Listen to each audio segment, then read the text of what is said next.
October 2003, and the world's only supersonic airliner gets a red carpet reception at London's Heathrow Airport.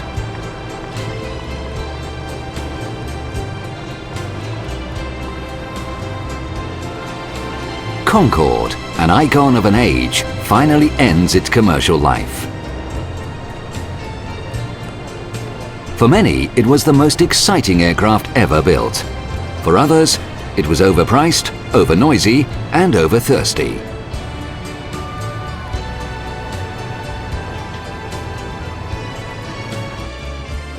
But few would deny the sheer beauty of a Concorde in flight.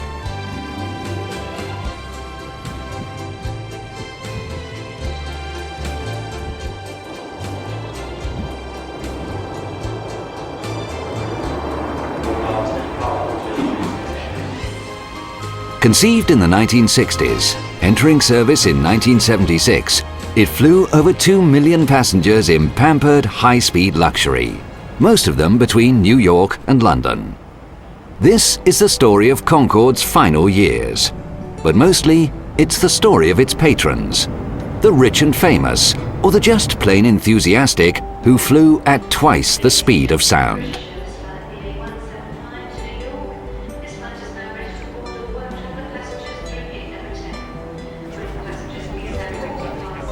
The royal family flew it many times. Prince Philip was on a flight before it entered commercial service.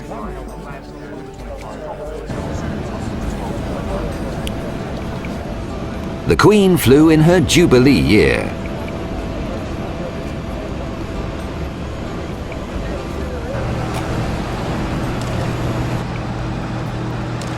And the Queen Mother celebrated her 85th birthday on board.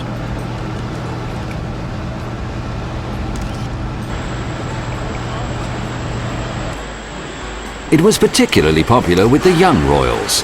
The Duchess of York developed her career by becoming a Concorde regular.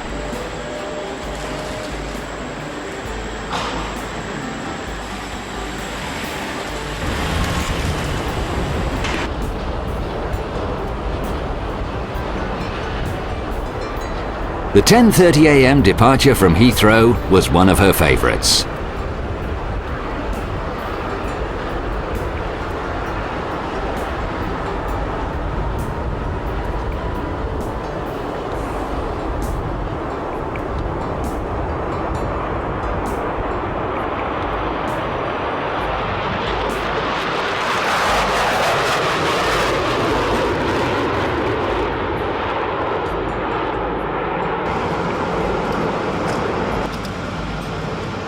But its most famous client was Diana, Princess of Wales.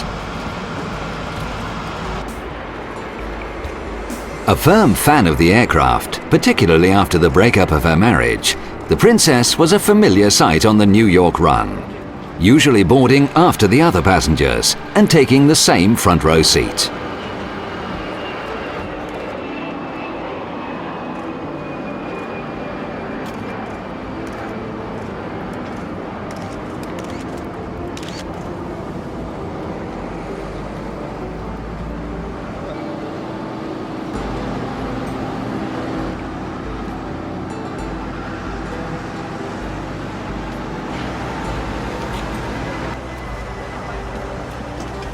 She would be driven to the base of the plane and welcomed on board by British Airways VIP handlers.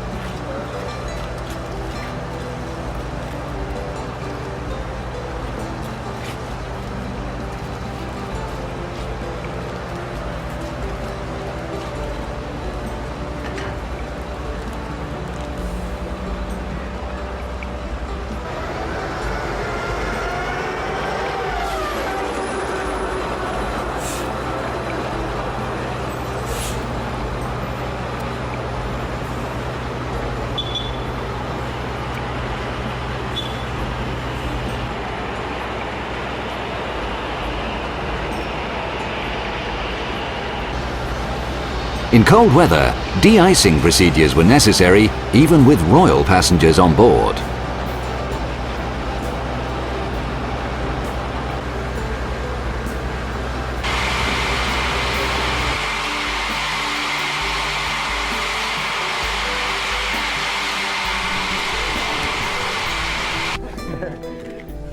Camilla Parker Bowles, however, used the terminal just like other passengers when she arrived on Concorde from New York. Thank you. Last one here, please. Thank you very much. Thank you very much. Thank you, ma'am. The jet was also popular with politicians and could be parked in the VIP area next to Heathrow's Royal Suite.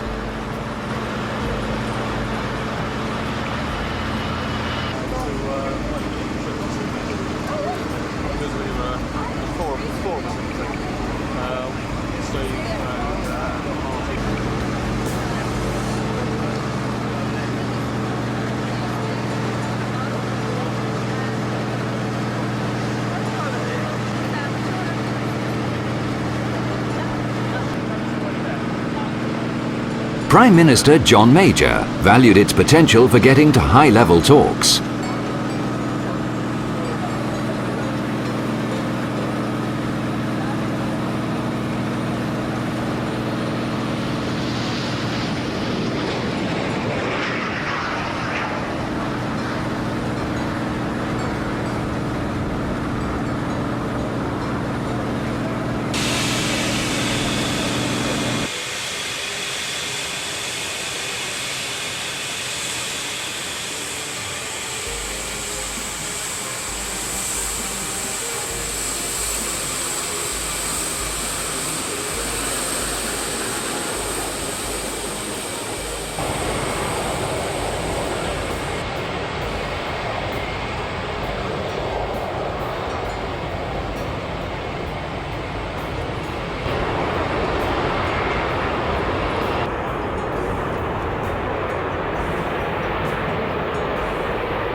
A nighttime departure, a meeting in Washington,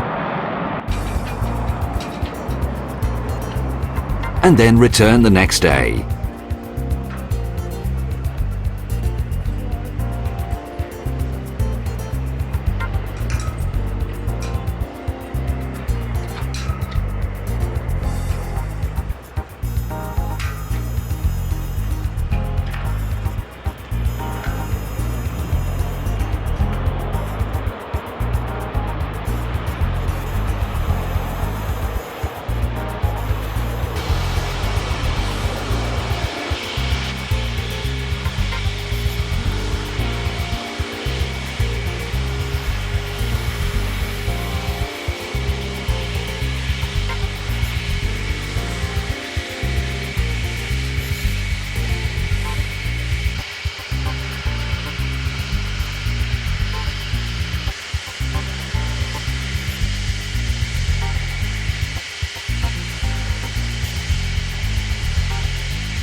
The routine evening arrival from Kennedy Airport. But there was high security on the tarmac for an American guest.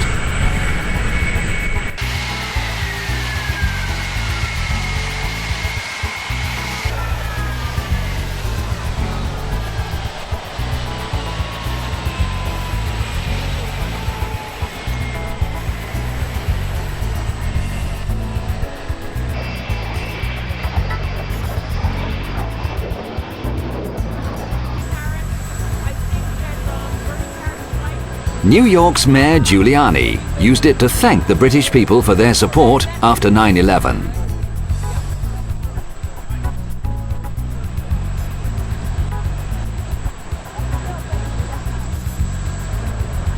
The aircraft provided a fitting backdrop to a press conference on the tarmac. Really an honor for the people of New York City who dealt with this horrible, terrible attack. Such bravery, such resiliency, that they reminded us of the people of London in 1940. Tony Blair would use it occasionally, taking a whole team of aides with him.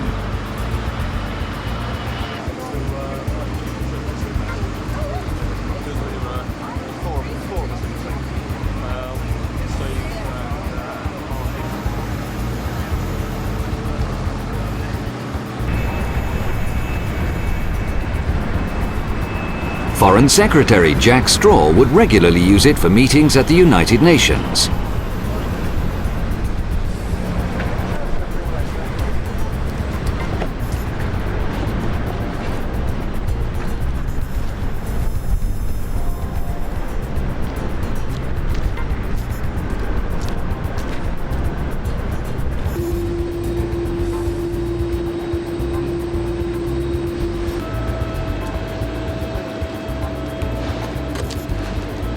And it's surprising what familiar faces you find on the tarmac beneath Concorde.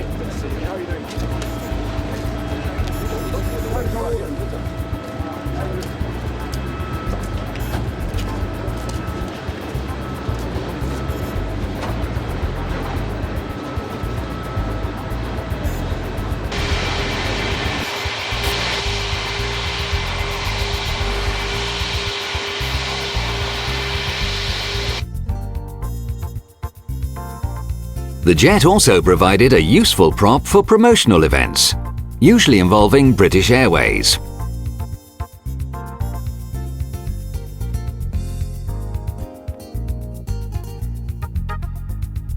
Whether it's beer,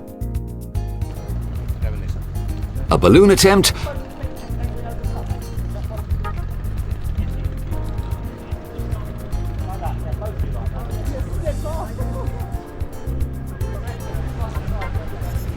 or a famous footballer.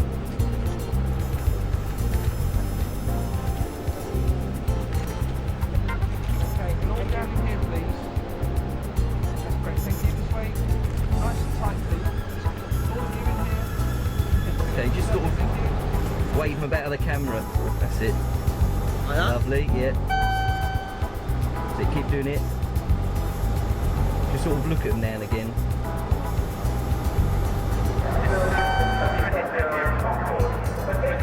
And on Heathrow's 50th birthday, Concorde flew with the red arrows for a stunning flypast.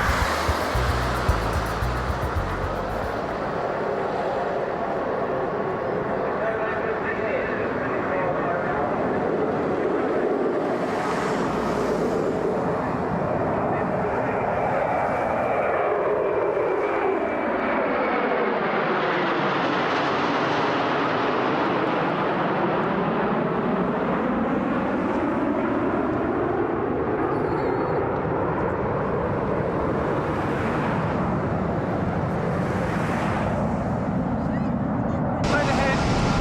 Nice smiles. We're going to do this in little curves. 1997, and a champagne celebration on the Heathrow tarmac.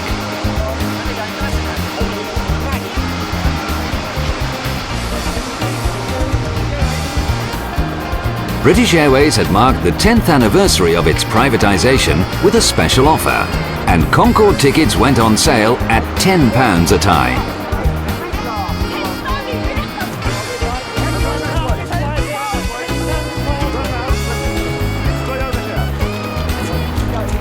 Millions of callers applied for the tickets worldwide. With only 200 available, the winners were predictably thrilled.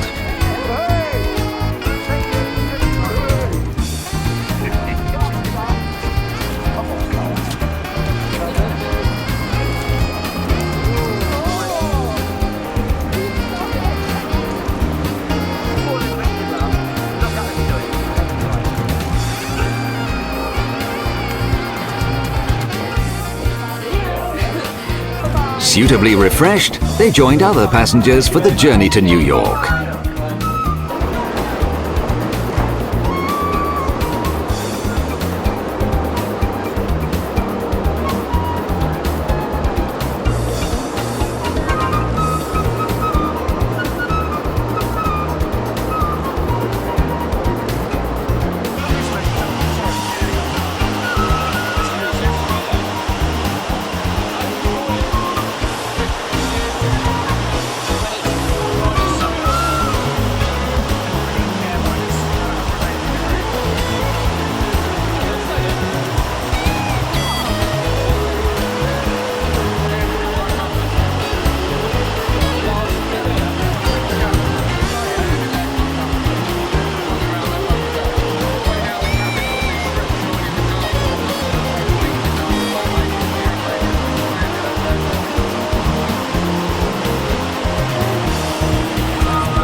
A short hop across the pond and arrival at New York's Kennedy Airport.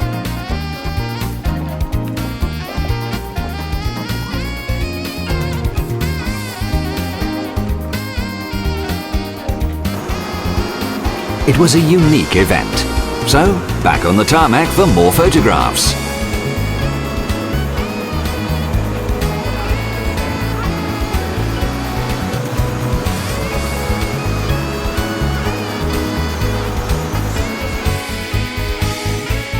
But apart from the odd promotion, tickets had to be paid for. And Concorde was the wealthy jet-setter's favourite. Tickets cost thousands of pounds, but if time and exclusivity mattered, it was money well spent. Like Hugh Grant and Liz Hurley. Are you actually going on the Concorde or the Subsonic one? Which question? On the Concorde. About me, right? Don't be in this airport. Or Robbie Williams. You get on a plane and that, go flying.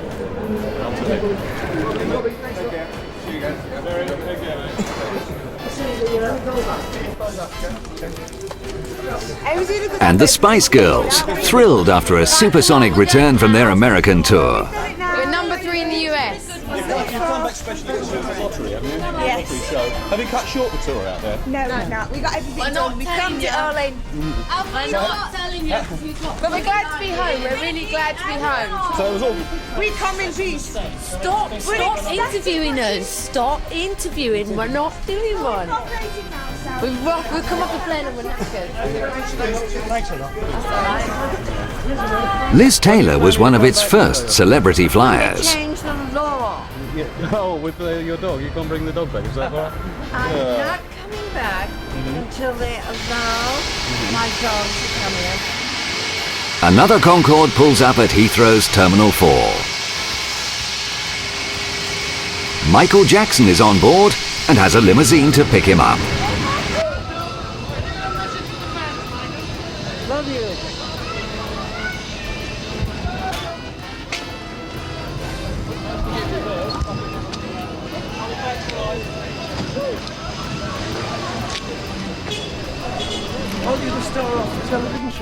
Paul McCartney once organised a sing-song on board, to the delight of the other passengers. You'd refuse, I bet. Come on, haven't you got enough of these yet? No, we're not going to stop. You've got to do your backup stuff. George Michael often took the jet.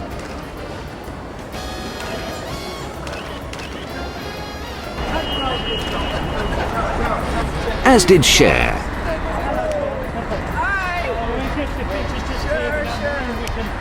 Can we go back?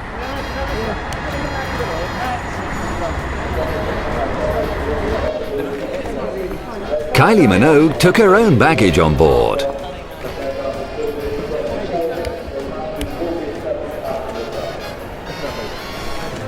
Thanks, Kylie.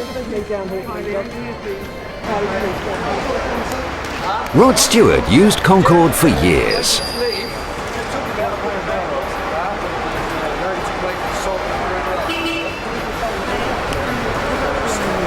Although Catherine Zeta-Jones was a more recent client. With Steven Soderbergh directing, who's just had great success on the stage with Aaron Brockovich.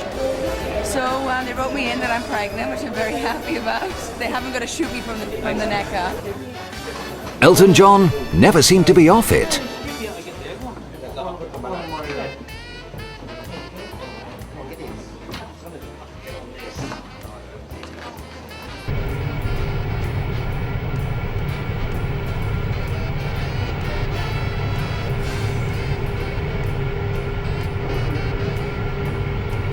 And even Mike Tyson took the jet when he arrived for a fight in Britain. Keep going, guys, please. Mike, thanks, mate. Mike. Keep moving. Mike. Mike. Dave, watch out. Thank you. Just thank you. Roger Moore famously flew on Concorde as James Bond in the film Moonraker. Thank you very much indeed. Thanks so much. Okay, thank you. Yes, a lot better, thank you. Could that young lady have your autograph? Would you mind?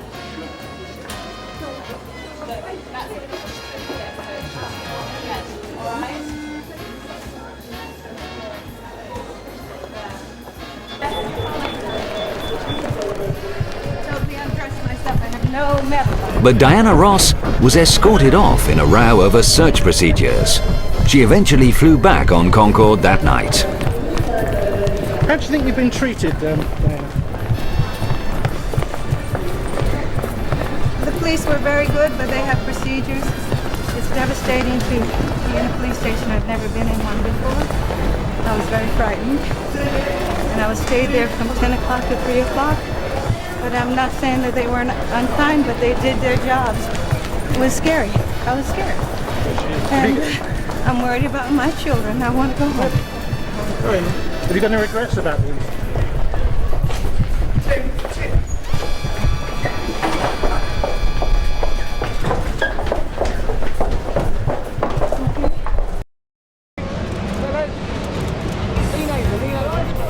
A Sunday afternoon treat for youngsters.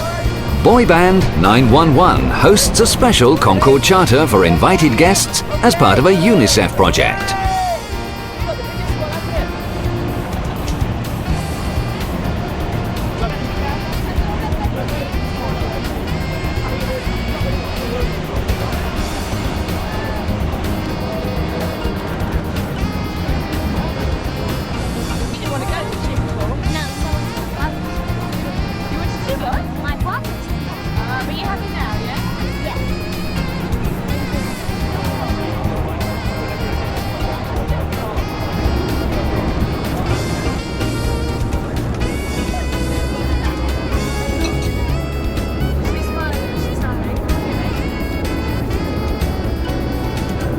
A taste of the high life, then photographs and autographs all round.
That's all right. Just about there. All right, fellas, just looking up this way if we can. You're all waving this way. Slightly wave this one if we can. And again, you're all waving up this way. Keep going, keep going. Make some noise. Yay! Okay, guys. Pop these clips. Pop these clips. Really big shout again, fellas, if we can. Well, you know your drums like the aircraft coming in, no? That's just that's pretty good.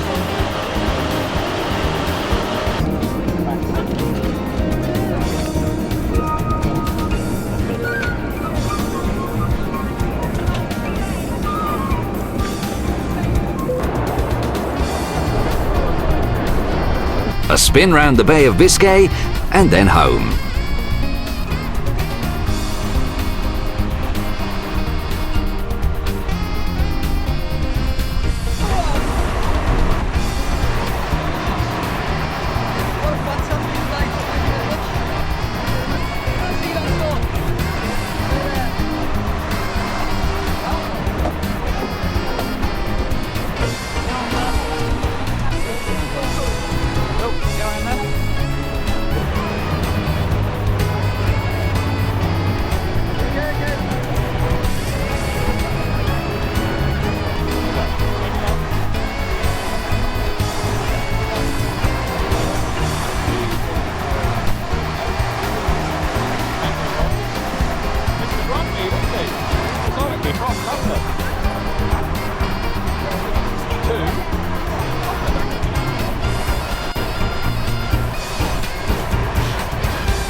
(1999), and the 30th anniversary of Concorde's maiden journey was another celebration.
Its first captain, Brian Trubshaw, was amongst those on board. Brian, you were the pilot on the original flight. Are you surprised to find that the Concorde still flying? Well, I'm jolly pleased that it is still flying. I mean, obviously there were times when I wondered just how long it would be kept in service, because, I mean, before it ever entered service, there were a lot of people trying to cancel it. So, I mean, I'm absolutely thrilled by the way that it has gone on, and I'm particularly thrilled at the marvellous job which I think British Airways have done in spearheading the Concorde operation. What are your memories from that original flight? Well, I remember the whole day very vividly, and I was only thinking coming over in the bus the difference between having had rather a nice breakfast in the hotel with the rest of the people on board compared to what we had to fend for ourselves down at Filton when we first flew. And furthermore, of course, we wore parachutes and flying kit and all sorts of stuff on the prototype, so one wasn't exactly dressed in great comfort. But I mean, as far as the actual flight itself is concerned, it was a very exciting day, and I think this day will be very exciting for everybody on board. You must have had quite a lump in your throat on that first flight. Well, I wouldn't say it was a lump in my throat. I've always admitted I was a little dry in the mouth, but one was very busy, and so there wasn't too much time for nervousness and lumps and any other thing like that. And how do you think she is now to flying after all these years? Wonderful, quite wonderful. Nothing like it. Concorde is now quite an old lady. How long is she going to be flying for? Oh, in aeroplane terms, she's still very, very new, actually. Built to last for a long, long time, and we're only a fraction of the way through its useful life. So it can carry on flying for just as long as the aeroplane is commercially successful. 10, 15, 20 years should be quite feasible. But it is quite old technology in aircraft terms. Well, some of the technology, for instance, some of the instrumentation on the flight deck here is not the same as the modern aeroplanes, but such a huge step forward did Concorde represent that many of the systems are still state-of-the-art. The fly-by-wire flying control system, the way we move fuel around, the carbon fibre brakes and so on, are all still very advanced. And what about its economic viability? You're still flying to New York. Is this going to continue? Yes, we fly twice a day to New York. We also fly during the winter once or twice a week down to Barbados, and of course we have the non-scheduled flights such as this one today with Goodwood Travel. The aeroplane has made a profit since 1982 in British Airways, and we have every hope and every expectation that it will carry on making a profit for a long time to come. And are there any changes due in terms of internal? Well, it's the millennium, so I'm sure we'll have to have a new interior of the aeroplane for the passengers for the new millennium. So yes, we are beginning to work on some plans to replace some of the inside of the aeroplane. But technically, the outside and the engines and the airframe and so on will stay the same.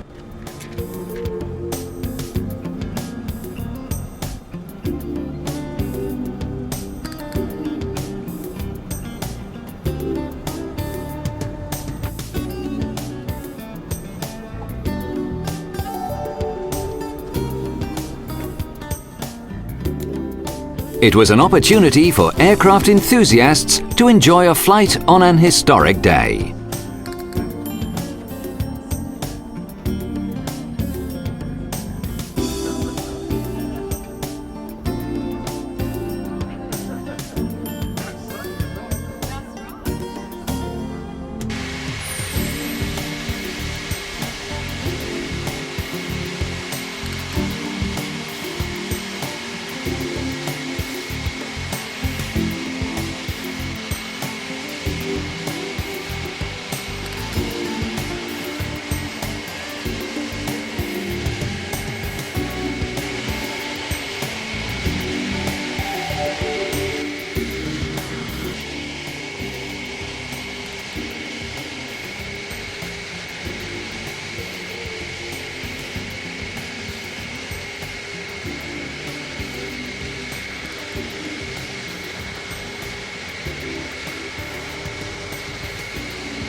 Then, in July 2000, tragedy struck in Paris. An Air France Concorde was engulfed by flames on takeoff, killing all on board. The next day, British Airways battled on with a normal service, keen to keep their flagship flying.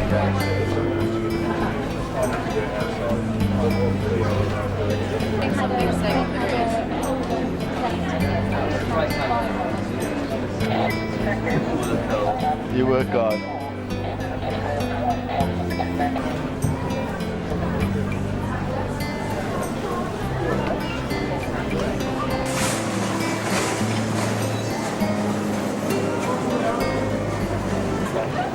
Yeah, I'm booked on the Concorde, BA1, to leave in about an hour. You don't have any qualms about your safety? No. I'm a South African. We fly on a broomstick if we have to. And you're looking forward to flying? Absolutely. It's tragic what happened. Obviously, there's probably a bit of a hollow feeling, but I think the fact that they're flying this morning shows a great fighting spirit. I don't come from here, so I don't have to plug British Airways, but I think what they've done is tenacious. I think it's a little bit risky because if something does go wrong, they will point fingers, but I think it's incredibly gutsy what they've done, and it just shows a good spirit. But it was a hopeless task, and shortly afterwards its certificate of airworthiness was withdrawn. The next night's flight from New York returned empty.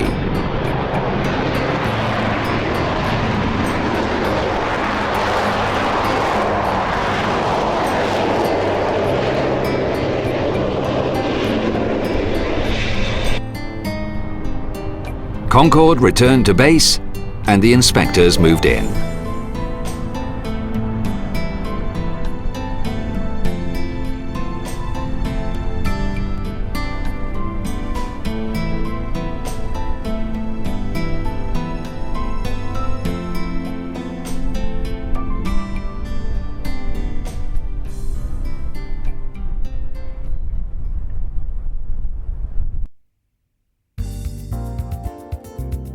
But a decision was made to keep it flying, and a program of technical enhancements was introduced, including new linings to the fuel tanks.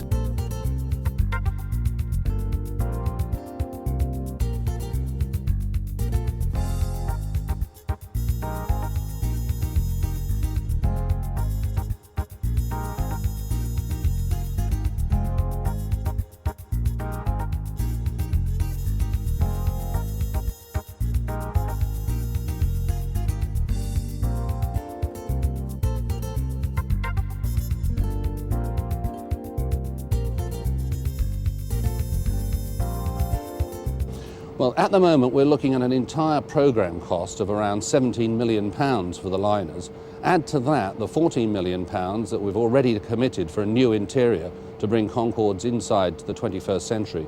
And that just shows the amount of commitment that British Airways is prepared to put into our flagship.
It underwent a series of trials, and finally the announcement was made that it was to resume services to New York. Well, it's very important to us. Concorde's always been our flagship.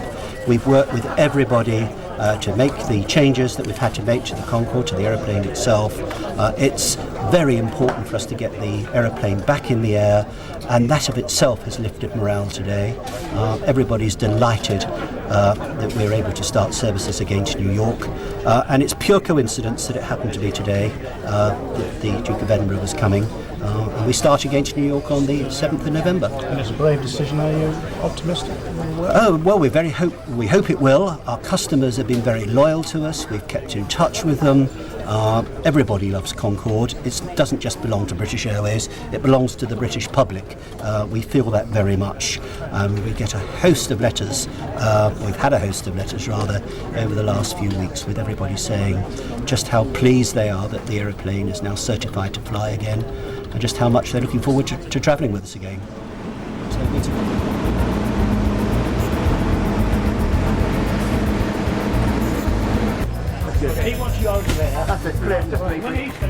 The inaugural flight attracted the usual celebrities.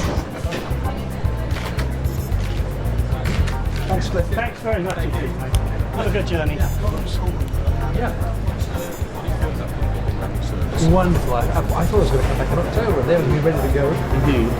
But obviously things happened that stopped all that. But it's great to have it back. It's just the most wonderful thing to do because it gets rid of the jet lag, particularly if you've only got a couple of days. You don't have the problem so much with jet lag. And it's just been a great emblem of British flying, really. Are you in any way apprehensive about travelling? No, not at all. Nothing's changed in my heart. As you said, I live in Kitchener Thames. Thank you for your services.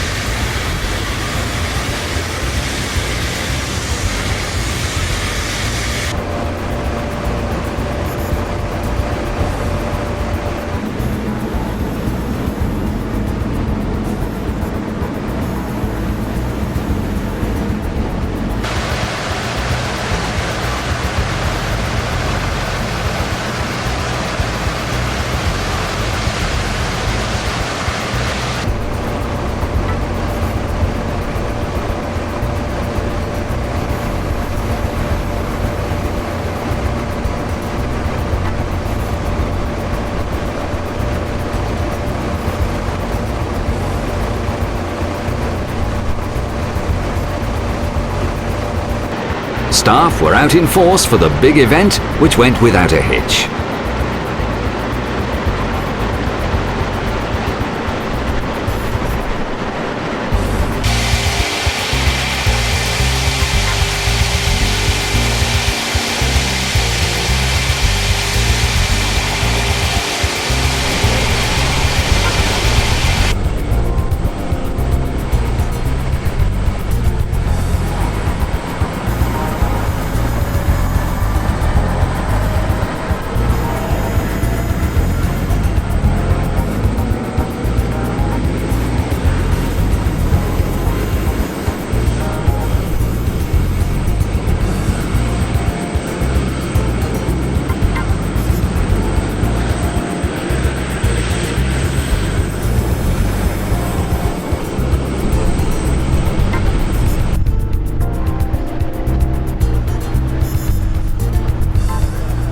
Tony Blair also took Concorde to the United States that evening in a show of support.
It looked like business as usual, but in reality, the legacy of the crash meant that Concorde never really returned to its former glory. Loads were never high enough, and there was pressure from the French. The announcement was finally made that it would cease operations in October 2003.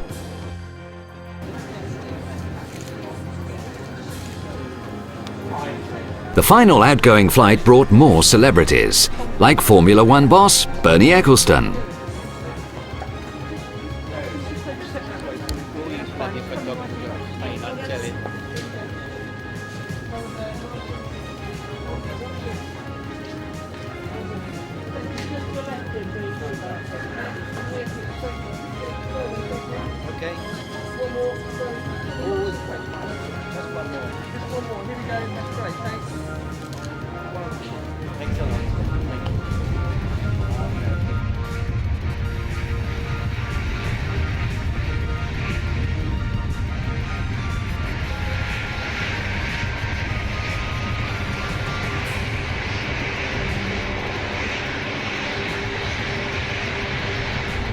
The departure was a dramatic event, with a traditional send-off from the Heathrow Fire Brigade.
The next day, 3 Concordes landed in sequence, attracting thousands of spectators and a massive worldwide television audience.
Even to the last, celebrities were present for Concorde's final bow.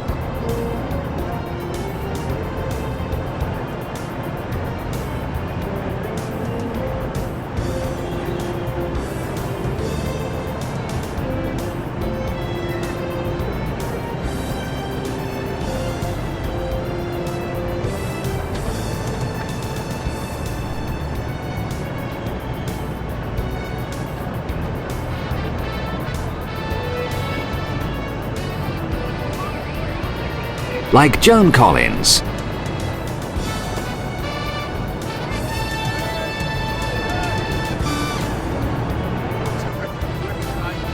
Sir David Frost,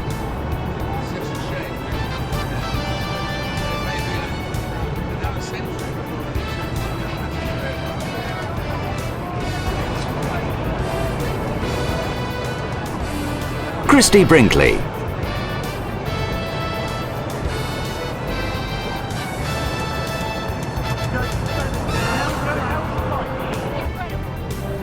Jodie Kidd,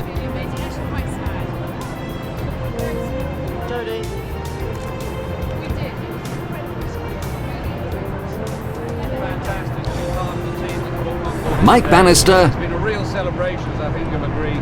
I'm very proud and privileged to be part of that team, both within British Airways, the flying staff, the ground staff, the engineers, all of our friends in the industry and the manufacturers, being part of one big family. The best part of that's been our customers, and they've had an absolute ball. Not at all a celebration. Well, it was a very Tony Benn, exciting journey. And to see 4 Concordes, I mean, look at them now. I don't think I've ever seen 4 together at one place. Come in from Edinburgh, New York, and our trip. And what we're celebrating today is the skill of the people who built it. Never, never forget. It's all about them. The people who began designing it 50 years ago, and it's still the finest aircraft in the world. The people who built it, the people who built the engines, the people who maintain it, the crew. Those are the people that matter. And so in a way we're celebrating their skill, and they're still alive and working, even if the plane itself is not in service.